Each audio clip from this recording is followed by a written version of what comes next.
Yield 3 minutes to the gentleman from Texas, Mr. Paul. Gentleman from Texas is recognized for 3 minutes. I thank the gentleman for yielding. I ask unanimous consent to revise and extend my remarks. Without objection, the gentleman is recognized. Madam Chairman, we're here today to try to prevent the national debt from going up another $1.2 trillion. But in a way, it's a formality because most everybody knows the national debt is going up $1.2 trillion. And this is sad because this process is a really very mixed effort to try to curtail spending. And this power to the president to ask for a debt increase, and then we have to get 2/3 of the Congress to prevent this from going up.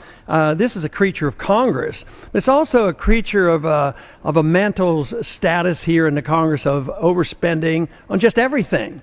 And it'd be nice if we could blame everything on the current administration or even the previous administration. But the crisis that we're in has been building over a long period of time, and it's very bipartisan. There's been way too much cooperation in this Congress because those who like spending cooperate and they keep spending it. And for a long time, we were able to get away with this because we were a very wealthy country. Now we're non-productive. The good jobs are overseas, and yet the spending is escalating exponentially. We're really not facing up to the reality that the problem is spending. Yes, we have to deal with the debt, but the debt is a consequence of too much spending. Where do we spend too much money? In two places, overseas and domestically. And we need to stop the spending.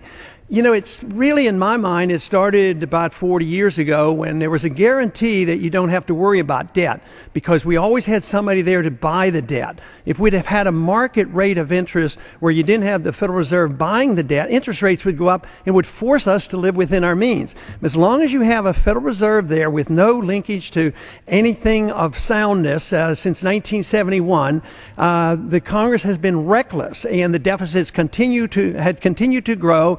And the crisis that we're facing today is an inevitable consequence. I believe we're in denial here in the Congress. If we had the vaguest idea of how serious this crisis is financially, not only for us but for the world, we'd cut spending.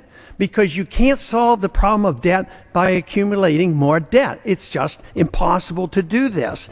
And one other thing that I think we fail to do on both sides of the aisle is really cut spending overseas. It is considered that if you spend more money overseas, you have more defense, and there's no truth to that. Just spending over $1 trillion a year overseas doesn't necessarily give you more defense, and yet nobody's willing to cut. Some of these automatic cuts that are supposed to be in line, they come out of the super committee, everybody's squirming already. How are we going to prevent these cuts?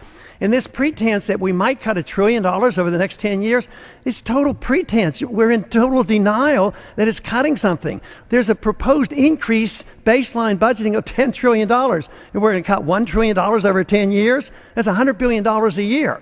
Our national debt is going up $100 billion a month. So it's really a charade. But the American people know it's a charade. They're tired of it. They've heard about this for so long. And we need to make up our minds. Are we going to live within the confines of the Constitution, cut the spending and balance the budget, and get out of this mess? Gentleman, another 30 seconds. Okay, thank you. Gentleman's recognized.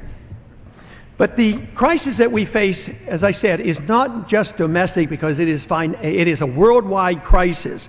And if we don't do something, we will be forced under very dire circumstances because we cannot bail out the world. We are prepared now through our Federal Reserve to bail out all of Europe. We've been downgraded, France is downgraded, Greece is downgraded, and we believe that all we have to do is spend more money and inflate the currency. Believe me, we ought to face up to reality and live within our limits. And I yield back.